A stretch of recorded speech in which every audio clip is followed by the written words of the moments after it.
Namaskar. At the outset, I would like MSN Lab for providing me an opportunity to share my experience of treating pulmonary hypertension among my patients. As you are all aware, May 5th is being observed as PAH Day, that is Pulmonary Arterial Hypertension Day, all over the world, intended to increase the awareness among the peoples about this dreaded disease.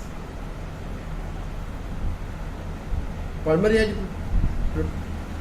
arterial hypertension, by definition, is the elevated pulmonary circulation blood pressure more than 25 millimeter of mercury at rest and 30 millimeter of mercury during exercise. But people are unaware about, or PAH is being considered as a rare disease and often misdiagnosed or underdiagnosed.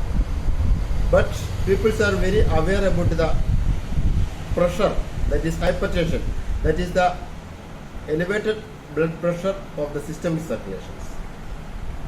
In systemic circulation, blood from the left side of the heart go for the entire body.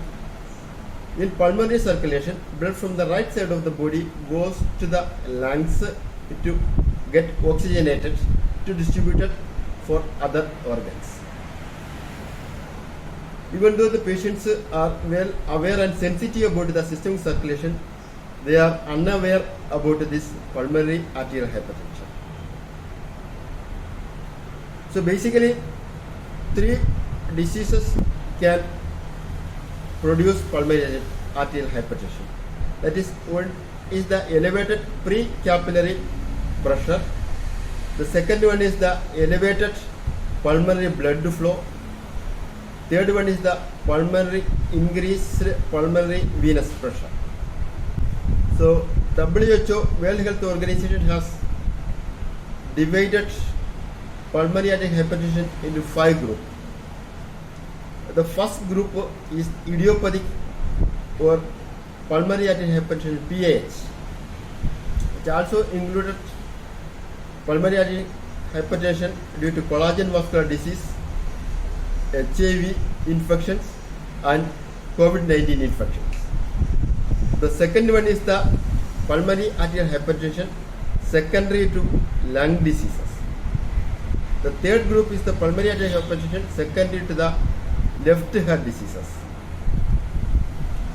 Fourth one is the pulmonary arterial hypertension due to thromboembolic phenomena, which can also include the COVID-19 infections.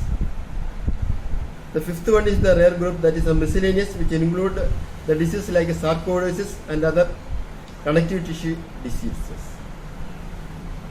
Looking at the incidence of the pulmonary hypertension, it is a rare disease.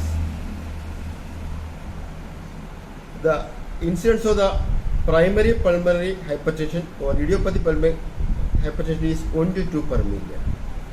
But the secondary pulmonary hypertension, that is secondary to the lung disease or heart disease, the incidence is high. Primary pulmonary hypertension usually occurs among females in the age group of 20 to 45. Up to 15 to 20% of people with the collagen vascular disease can have PAH. HIV and COVID-19 infection can also produce pulmonary hypertension up to 20% of the patients. The pathology of disease is the increased musculature of the pulmonary arterioles and the intimal thickening, which reduces the vascular lumen. Looking at the symptoms of the pulmonary arterial hypertension, is the major symptom is the dyspnea or exertion. At the initial stage, even with the minimal exertion like climbing upstairs or walking briskly, can produce dyspnea for the patients. So in the later stage, dyspnea can occur even at rest. The other major symptom is the chest pain, which can occur non-specifically at any site of the chest. The third major symptom is the syncopal attack, that is losing consciousness while doing some hard work or any severe exertion. The other minor symptoms include lethargy or lassitude or feeling tiredness, then abdominal swelling, which is due to the collection of the fluid in the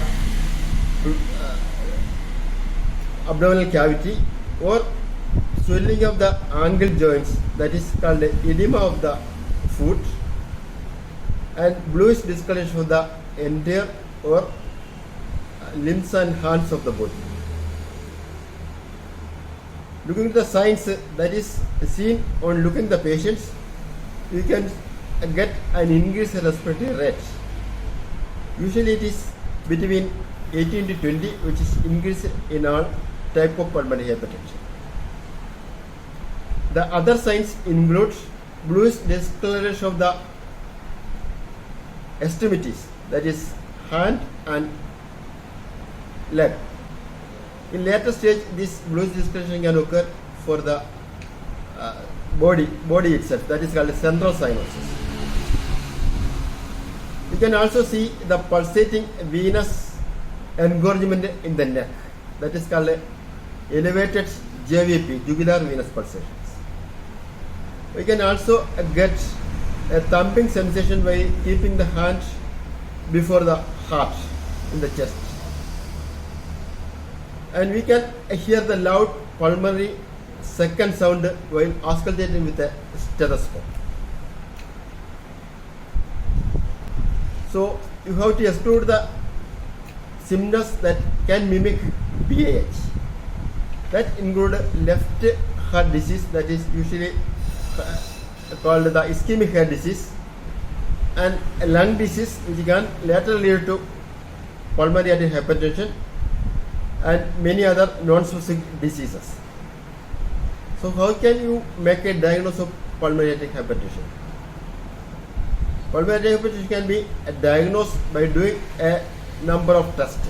The most important one is the imaging. In imaging, chest X-ray is the most important one because we can see the pulmonary arterial diameter on the chest X-ray. It is increased in PAH.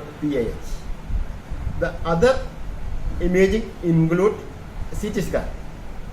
Either a contrast CT scan or a high resolution CT scan may be required. Then ventilation perfusion scanning and MRI scanning may be required in few cases. Pulmonary function testing is also an important test needed for making a final diagnosis of the pulmonary hypertension. Then a vasoreactive study to study the responses of each drug for this kind of patients is needed to find out which drug is more effective for the particular patients. Then coming to the treatment part, a multidisciplinary approach is needed for getting a cure of or a relief of these symptoms. This multidisciplinary team should include a pulmonologist or a lung specialist, then a cardiologist, then a transplant and thoracic surgeon, a radiologist, a nurse, a palliative care specialist. Initially, we usually start with a supportive medical treatment. Usually given drugs are a diuretics which increases the urine output, which reduces the edema and fluid overload of the patients. Many patients can also get cardiac irregularity, that is arrhythmia, which requires amiodarone or digoxin. Calcium channel blockers may effective for few group of patients, and anticoagulant like warfarin and continuous oxygen therapy is also recommended for few cases. The final optimum treatment is with disease targeted therapy.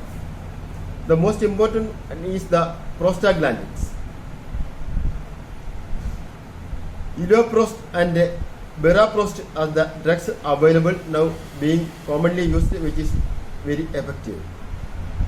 The endothelial receptor antagonists like bosentan and ambrisentan is also useful a major chunk of patients.